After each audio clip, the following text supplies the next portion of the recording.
Oi, meus amores e minhas amoras, tudo bem com vocês?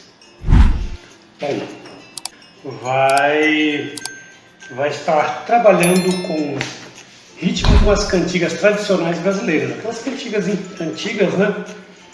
Vai ser bem legal. Então, a gente vai começar pelo começo, né? Primeiro a gente vai fazer uma musiquinha, vamos cantar uma musiquinha e depois a gente vai para a atividade. Tá legal? Então vamos lá, conta aí com o professor. 1, 2, o que vem depois do 2? 3.